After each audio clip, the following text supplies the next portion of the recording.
आप सभी का फिर से बहुत बहुत स्वागत है। इन लेक्चर सीरीज में हम श्रीमद् भगवद गीता को सिस्टमैटिकली पढ़ने का प्रयास कर रहे हैं।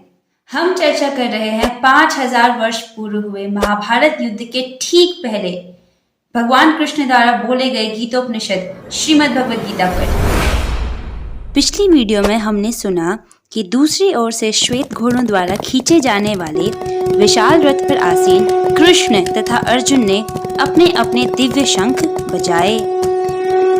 हम अर्जुन के रथ के विषय में चर्चा कर रहे थे। अर्जुन का रथ उन्हें अग्निदेव ने दिया। ये रथ अग्निदेव ने अर्जुन को क्यों दिया, इसकी क्या विशेषता है, इसके पीछे एक बहुत रोचक घटना है, खांडव वन दाह। आइए इसके विषय में सुनते हैं। महाभारत के युद्ध से पहले जब पांडव वनवास में गए थे 13 वर्षों के उससे भी पहले, जब इंद्रप्रस्थ में युधिष्ठिर महाराज राज्य कर रहे थे, उनके राज्य में हर तरफ सुख और समृद्धि और खुशहाली थी।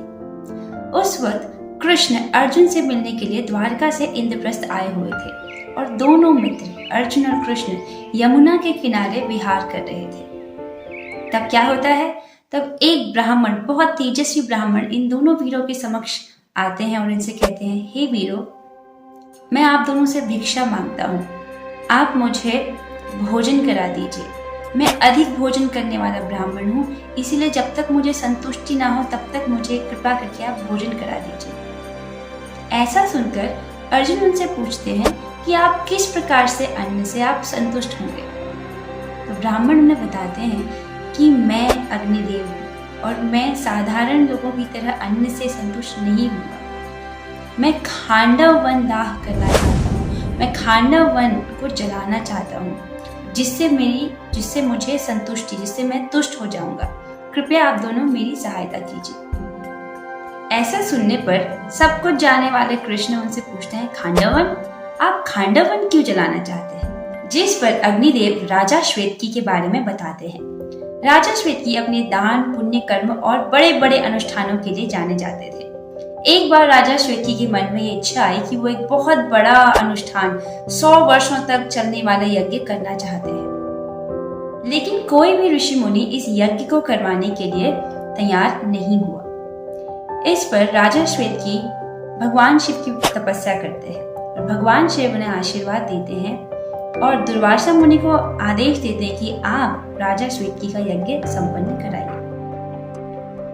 तो ये यज्ञ 100 वर्षों तक चला। 100 वर्षों तक चलते हुए इस यज्ञ में अग्निदेव लगातार घी और हविष्य, यज्ञ का हविष्य ही ग्रहण करते रहे, जिस कारण उनका स्वास्थ्य खराब हो गया, उन्हें अरुचि हो गई। इसके बाद अग्निदेव तुरंत ब्रह्मा जी के पास जाते हैं और उनसे उपाय पूछते हैं कि मेरा स्वास्थ्य खराब हो गया है, कृपा करके आप मुझे कोई उपाय बताइए। ब्रह्मा जी कहते हैं, ये तो बहुत आसान है, आपने 100 वर्षों तक लगातार घी और यज्ञ का हविष्य ग्रहण किया है, इसी कारण तुम्हें अरुचि हो गई है। तुम खांडव वन को जला दो, खांडव वन से तुम्हारी अरुचि शांत हो जाएगी और आप स्वस्थ हो जाएंगे। ऐसा सुनकर मैं सीधे खांडव वन आया और उसे मैंने जलाने का प्रयास किया, लेकिन खांडव वन में तक्षक नाग रहता है, जो कि देवराज इंद्र का मित्र है। जैसे ही मैं खांडव वन को जलाने का प्रयास करता हूँ, इंद्रदेव ऊपर से वर्षा कर देते हैं और मैं 7 बार प्रयास कर चुका हूँ, लेकिन हर बार इंद्रदेव अपने बादल भेज देते हैं और वहाँ पर वर्षा करा देते हैं। अग्निदेव आगे बताते हैं कि उसके बाद मैं सीधे ब्रह्मा जी के पास गया। मैंने ब्रह्मा जी को बताया कि मैं खांडव वन को जलाने में असमर्थ हूँ, क्योंकि जितनी बार मैं प्रयास करता हूँ इंद्रदेव मेरे प्रयास को विफल कर देते हैं। कृपया करके आप मुझे इसका कोई उपाय बताइए। तो ब्रह्मा जी उन्हें कहते हैं कि इस वक्त धरती पर अर्जुन और कृष्ण, जो नर नारायण का ही स्वरूप है, वे धरती पर मौजूद हैं। आप उनसे सहायता मांगे, क्योंकि अर्जुन और कृष्ण जहाँ हैं वहीं विजय है। ऐसा सुनकर मैं सीधे आपके पास आया हूँ, कृपया करके आप दोनों मेरी सहायता कीजिए। जिस पर अर्जुन उनसे कहते हैं कि उनके पास अभी अस्त्र शस्त्र नहीं है। ये सुनकर अग्निदेव तुरंत वरुण देव का ध्यान करते हैं। वरुण देव यानी जल के देवता। और अग्निदेव वरुण देव से कहते हैं कि राजा सोम ने आपको जो दिव्य धनुष और अक्षय तर्कस दिया था, वे दोनों आप मुझे शीघ्र प्रदान कीजिए, और साथ ही कपि ध्वजा युक्त सुशोभित रथ मुझे प्रदान कीजिए, क्योंकि आज कुंती पुत्र अर्जुन गांडीव धनुष के द्वारा और भगवान वासुदेव चक्र के द्वारा मेरा महान कार्य सिद्ध करेंगे। तब वरुण देव ने धनुषों में रत्न, गांडीव धनुष और 2 बड़े बड़े अक्षय तरकश उन्हें प्रदान किए। वह धनुष बहुत अद्भुत था, उसमें बहुत शक्ति थी। किसी भी अस्त्र शस्त्र से उस धनुष को नहीं तोड़ा जा सकता था। यह एक धनुष दूसरे लाखों धनुषों के बराबर था। अर्जुन का गांडीव धनुष और अक्षय तरकश। अक्षय तरकश यानी एक ऐसा तरकश जिसमें बाण कभी समाप्त नहीं होंगे। इसके सिवा वरुण देव ने दिव्य घोड़ों से जुता हुआ एक रथ भी प्रस्तुत किया, जिसकी ध्वजा पर श्रेष्ठ कपि विराजमान थे। उसमें जुते हुए अश्वों का रंग चांदी जैसा सफेद था। वे सभी घोड़े गंधर्व देश में उत्पन्न तथा सोने की मालाओं से विभूषित थे। उनकी कांति सफेद बादलों की सी जान पड़ती थी। उस रथ का ध्वज दंड बड़ा सुंदर था। उसके ऊपर सिंह और व्याघ्र के समान भयंकर आकृति वाला दिव्य वानर बैठा था, और ये दिव्य वानर और कोई नहीं, हनुमान जी थे। उस रथ के शिखर पर बैठा हुआ वह वानर ऐसा प्रतीत होता था मानो शत्रु को भस्म कर डालना चाहता हो। उस ध्वज में और भी नाना प्रकार के बड़े भयंकर प्राणी थे, जिनकी आवाज सुनकर शत्रु सैनिकों के होश उड़ जाते थे। फिर अग्निदेव भगवान कृष्ण को चक्र भेंट करते हैं और वरुण देव कौमुद की गदा देते हैं।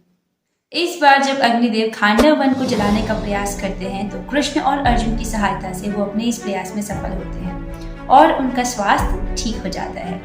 इस प्रकार अर्जुन को मिला एक दिव्य धनुष, गांडीव धनुष, एक दिव्य रथ जिस पर कपि ध्वजा है, और 2 अक्षय तरकश जिसके बाण कभी समाप्त नहीं होंगे।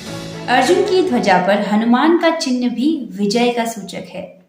भगवान कृष्ण साक्षात राम हैं, और जहां भी राम है उनके नित्य सेवक हनुमान भी वहां होते हैं, तथा उनकी नित्य संगिनी माता सीता व यानी वैभव की देवी माता लक्ष्मी भी उनके साथ रहती हैं।